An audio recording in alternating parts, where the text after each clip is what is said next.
por la palabra. Hoy se discute en las comisiones del Senado la iniciativa que mandó para dotar de más atribuciones a la Secretaría de Seguridad y Protección Ciudadana. La iniciativa pues busca hacer efectiva la participación en investigaciones de delitos y pues mayor material. Preguntarle si cree que con este cambio se resuelva la crisis de violencia e inseguridad que hay en los estados, retomando obviamente lo que pasó el fin de semana en Querétaro. No es que por la reforma de inmediato va a venir al otro día una solución. Como lo hemos dicho, es una estrategia integral que va dando resultados y va a dar resultados. ¿Por qué es este cambio? La Secretaría de Seguridad Ciudadana, en la reforma como quedó de la Guardia Nacional, prácticamente su única tarea que le había quedado era la de planeación y algunas tareas de coordinación. Dentro, por ejemplo, de la Secretaría de Seguridad Ciudadana está el Centro Nacional de Inteligencia, cuya tarea principal es la seguridad pública. Entonces eso no quedó establecido en la Constitución y tiene que ser parte de la Secretaría de Seguridad. Y además queremos potenciar o fortalecer las tareas de inteligencia e investigación, que es parte de nuestra estrategia. Entonces ahora la Secretaría de Seguridad Ciudadana, pues una parte es coordinar, planear, coordinarse también con las entidades de la República, coordinar el gabinete de seguridad, pero además pues tiene tareas de inteligencia e investigación, y por eso queremos que en este artículo de la Constitución, en el 21, queden establecidas claramente esas tareas. Ahora bien, estos 4 ejes de seguridad que comenta, ¿se están aplicando en Querétaro? ¿Tienen identificados puntos de violencia en este estado? ¿O qué fue lo que pasó este fin de semana que detonó pues varios incidentes que dejaron vidas, lamentablemente? Sí, si me permites, el día de mañana viene el Gabinete de Seguridad y puede explicar con mayor detalle el tema de Querétaro. Se está investigando y hay varias líneas de investigación, pero quisiera que fueran ellos quien informara claramente 2 episodios que ya tuvimos en Querétaro, y se está trabajando muy coordinadamente con el gobernador. Y finalmente, aprovechando lo que se va a discutir en el Senado, ¿ya tienen identificados puntos de violencia no solo en Querétaro, sino en todo el país? Sí, mañana se plantea. Una de las cosas que vamos a presentar es que desarrollamos una plataforma de información adicional a Plataforma México, a lo que tiene la coordinación del sistema de seguridad. Tenemos ya una plataforma que se va a ir fortaleciendo. El objetivo, primero, es que llegue la información de las fiscalías estatales, que es de donde viene la información, de manera más expedita, no solamente para homicidios, sino para otros delitos de alto impacto. Y tener mapeados esos delitos en todo el país, donde ocurrieron, de tal manera que podamos hacer estrategias mucho más coordinadas con los gobernadores, las gobernadoras y la propia Guardia Nacional y la Fiscalía. La plataforma hoy nos dice claramente, la vemos todos los días, dónde fueron los delitos, si hay más delitos que el año pasado, que la semana pasada, cómo van los municipios que hemos decidido participar de manera más coordinada con las entidades, donde hay estrategias especiales, qué ha pasado, por ejemplo, en el caso de Sinaloa, que es especial por lo que todos ya sabemos. Entonces estamos desarrollando esta plataforma. Cuando ocurre un episodio como el de ayer, de inmediato tenemos un protocolo, el secretario de Seguridad se comunicó con el gobernador y también la secretaria de Gobernación para saber qué otros apoyos requiere. Gracias, sería todo, y entonces espero mañana para saber más detalles de Querétaro. Sí. Gracias. A ver acá. Buen día, Presidenta. Soy Jonathan Lozada de Chiapas, Maxim FM. Quiero hablar del tema de migración, regresar un poquito al punto. Independientemente de las decisiones que en Estados Unidos se tomen, de los nombramientos que ahí se hagan, pues hay una política migratoria de su gobierno muy clara que la ha planteado aquí, que de alguna manera también pues viene siendo muy similar a la que planteó Andrés Manuel López Obrador en su momento y que ha tenido resultados en reducción de la migración. En la realidad de México en cuanto a exportador de migrantes, si así lo podemos decir, pues es muy diferente a la que se vivió en los sexenios de la privatización. Es un número muy distinto, digamos, ¿no? Sin embargo, pues México sigue siendo un territorio de paso de migrantes centroamericanos y en este sentido, pues las decisiones que toma Estados Unidos pues están muy cercanas a afectar de alguna manera el territorio, el país, por ser pues un país que está prácticamente al lado. Los temas que tienen que ver con los polos del bienestar, en este sentido, considero se vuelven muy relevantes estos polos, estos parques industriales como el que anunció en Tapachula, y precisamente me quiero referir a él por considerarlo de vital importancia en este sentido, en una perspectiva de atención, ¿no? Tapachula, en este caso, lo anunció usted incluso, ahorita me estoy recordando, en Comitán de Domínguez, cuando fue candidata junto con el candidato al gobierno de Chiapas, hoy gobernador electo Eduardo Ramírez, de la posibilidad incluso de brindar pues incentivos fiscales. Creo que lo plantearon como una posibilidad de una tasa cero quizá al ISR y al IVA, y quiero preguntarle en ese sentido si esto será una realidad, si hay un avance al respecto, si hay algún diálogo en el que se haya avanzado en este tema.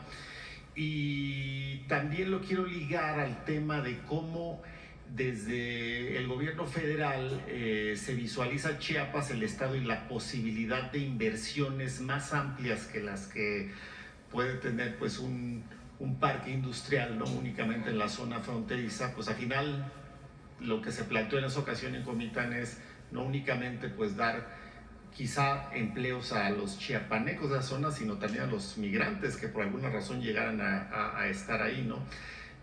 Pero necesitamos gas. El gas se vuelve pues un elemento fundamental también para el atractivo de la inversión.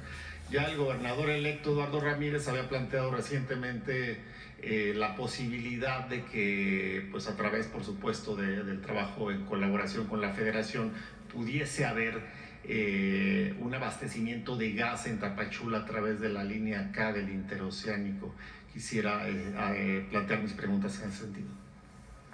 Sí, como ustedes saben, nosotros, nuestra posición en el caso de la migración, que es un programa integral, es la atención a las causas.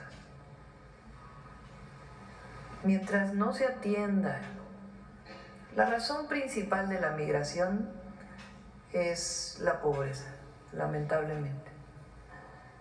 Las familias buscan una mejor condición de vida, por eso migran. Se migra por necesidad en la mayoría de los casos, tanto en nuestro país como en Centroamérica y en otros países. Y también a veces hay otras causas que impulsan la migración. Entonces, nosotros siempre vamos a tener la posición, por supuesto, dentro de un marco integral, de que hay que atender las causas. Y por eso uno de los objetivos es el desarrollo de estos polos de bienestar, particularmente en la frontera con Chiapas y Guatemala. De hecho, ahora ha habido más conversaciones con Guatemala para poder ya empezar a desarrollar este proyecto que inició con el presidente López Obrador. Ya hay incentivos, si se requieren más va a haber más incentivos, pero el objetivo es generar un proyecto más allá de los incentivos y esperar la inversión, sino realmente generar un proyecto integral para esa zona que permita trabajo evidentemente para los habitantes de Chiapas, pero también de contención de la migración en el sur de nuestro país de la forma más humanitaria posible, que es ofreciendo empleo y desarrollo en toda esta zona. Chiapas, como Oaxaca, es un estado de muchas comunidades indígenas y pueblos indígenas. Y hoy, con el cambio del segundo constitucional, y además lo hacemos por convicción, pues cualquier desarrollo tiene que ser consultado con los pueblos. Entonces no es solamente, y además hay recursos naturales muy importantes. Entonces cualquier desarrollo que tenga que ver con industria manufacturera o agroindustrial, pues primero tiene que ser también incluyente, es decir, que no solamente es el empleo, sino que genere otros beneficios. Y también pues tiene que haber esta consulta que es indispensable. Yo creo que no hay que adelantarse tanto. O sea, ya estamos trabajando en ello, está por entrar el nuevo gobernador, está trabajando el canciller y las distintas secretarías, y ya en su momento lo vamos a presentar. Está la línea K que va a llegar a Ciudad Hidalgo, y la idea es que pase a Guatemala. Entonces no hay que adelantarse tanto en el sentido de que hay proyecto integral, y vamos a ir dando los resultados y establecer pues la comunicación con el presidente electo Donald Trump para poder pues avanzar en estos proyectos. En otra pregunta, Presidenta, el jueves pasado hubo una reunión de la Comisión Internacional de Límites y Aguas en una firma de un acta 331 para el abastecimiento de agua tanto a Estados Unidos de Norteamérica como a México. Hemos leído el comunicado y un poco la información al respecto, y quisiera preguntarle si tiene información para puntualizar un poco sobre qué cambia o qué es lo que el acta 331 añade o clarifica en torno a este tema del abastecimiento del agua. Es un acuerdo que se tomó hace como 2 o 3 años, no recuerdo bien la fecha, cuando fue, entre otras, pues la mayor sequía en esta zona, de actualización de este tratado. No cambia el tratado en esencia, sino de cumplimiento de una serie de metas que se propusieron en ese momento. Entonces no tiene mucho mayor alcance que el cumplimiento de estas metas, y en este momento hay disponibilidad de agua para poderlo hacer, pero no hay un cambio profundo en este sentido. Y finalmente, Presidenta, pues el PAN tiene nueva dirigencia. Romero, bueno, es un partido distinto al del que usted emana y de su movimiento, pero quisiera preguntarle cuál es su visión en torno a, bueno, un nuevo dirigente de una oposición que, bueno, hemos visto ha hecho un papel bastante atropellado durante, pues, vimos las elecciones y están, bueno, podemos hacer una visión histórica, pero precisamente en este momento en donde parece que desde una perspectiva ciudadana la oposición pues ha estado también en atropello y atropello con temas como la reforma del Poder Judicial, como la misma campaña en donde hubo campañas un poco cuestionables, pues quisiera preguntarle cuál es su visión. Bueno, nos parece que la oposición debe existir en todo proyecto, en todo gobierno, pero ¿qué tipo de oposición? Es la pregunta, y con esa termino mi intervención. Gracias, Presidente. Hay que preguntarle a Calderón qué opina de Jorge Romero, a ver si lo tienen por ahí.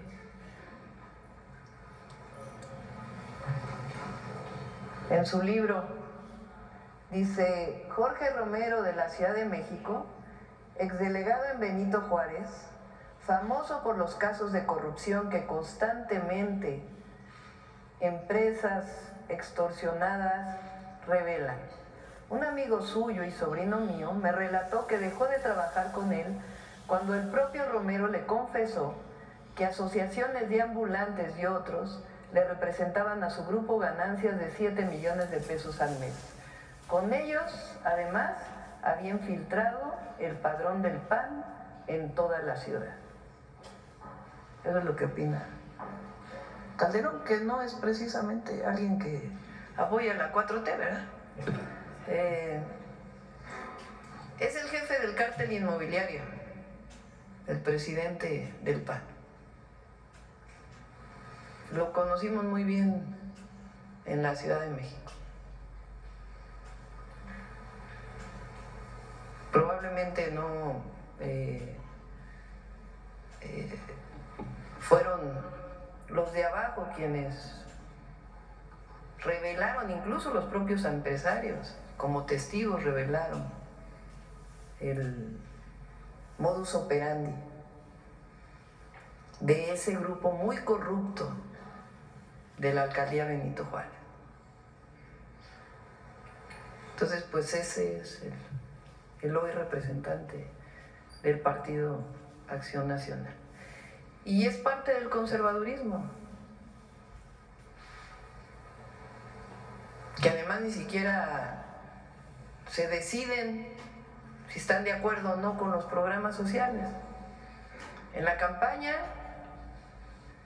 nos acusaron de que decíamos que ellos no estaban a favor de los programas sociales.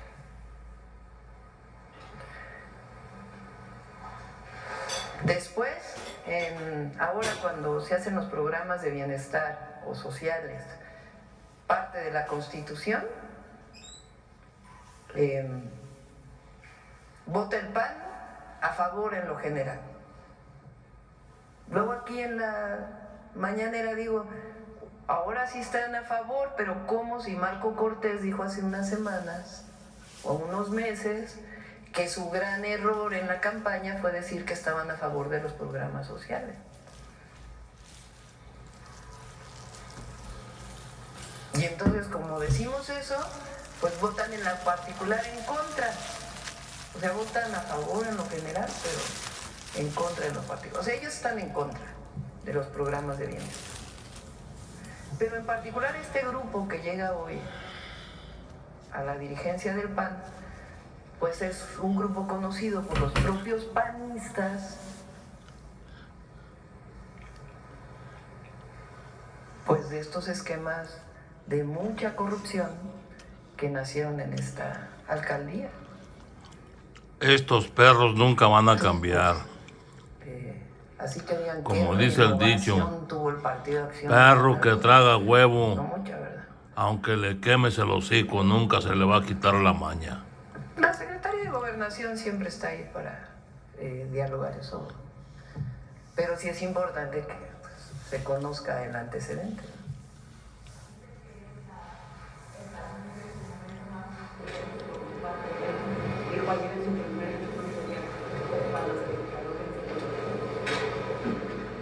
Bueno, pues ya sabrán los panistas. ¿Perdón?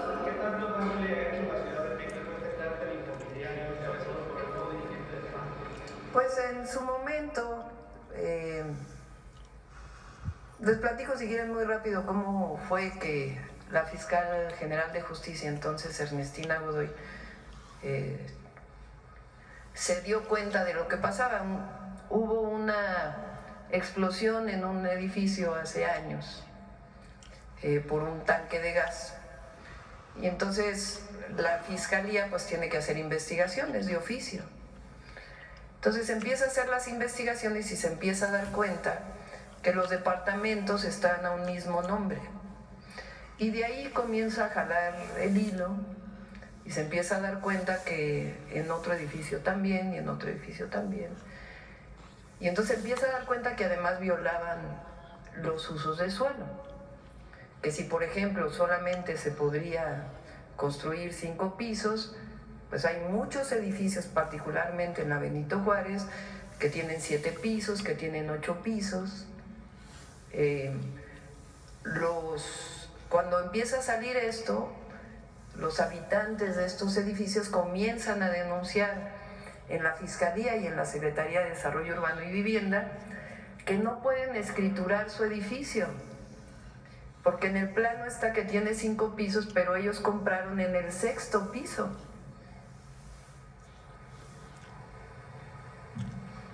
Entonces era inexistente su departamento. Hijos de su pinche madre, eso está el pan. Y así se empezó a revisar cuántos edificios y desde cuándo tenían más pisos. Y entonces encontró un modus operandi donde el constructor daba dinero al alcalde delegado en su momento para permitirle construir pisos de más. A lo mejor ahí está metida la Xóchitl Gálvez. Entonces de ahí pues hubo denuncias incluso de los propios constructores y se detuvieron a varias personas. Una de las personas detenidas fue explicando cómo era el modus operandi en aquel momento, que era pues uno de los operadores de este grupo de mucha corrupción. Entonces a eso se le llamó el cártel inmobiliario. Y hay muchas personas detenidas. Y esto empezó, entre otros, cuando esta persona fue el delegado de la Benito Juárez. Entonces Calderón, que entonces, ya no sé si Calderón está en el PAN o no, pero incluso Margarita Zavala tiene por ahí una entrevista que creo que le hace Loret de Mola, donde denuncia en Televisa hace ya años lo que en la época de Mancera, que en su momento denuncié cuando fui candidata a la jefatura de gobierno en el 2018, creo, de ese fondo que se hizo para la reconstrucción después del sismo, que se repartieron entre los diputados de entonces, que afortunadamente se pudo parar en aquel momento y ya se evitó que se hiciera ese fondo, pero todavía pudieron hacerlo. Es decir, los propios panistas los denuncian por este pasado de corrupción. Entonces, pues eso es lo que llevó a la dirigencia del PAN. Y Pura basura. siempre van a tener ahí la secretaria de Mendigos Gobernación, ratas, es no, importante de toda la que se bola. conozcan, que se sepa. Y el otro collón, Bueno, vamos a cerrar con Vida Saludable de los lunes. el otro collón de Cortés tuvo miedo que lo desaforaran y que lo acusaran de traición a la patria. Todas y todos tenemos derecho a una vida saludable. La diabetes es una enfermedad crónica causada por la deficiencia de insulina, una hormona que controla los niveles de azúcar en la sangre. Afecta el corazón, los ojos, los riñones, el sistema nervioso y reduce la calidad de vida. Existen 3 tipos de diabetes. La tipo 1 se desarrolla en la niñez.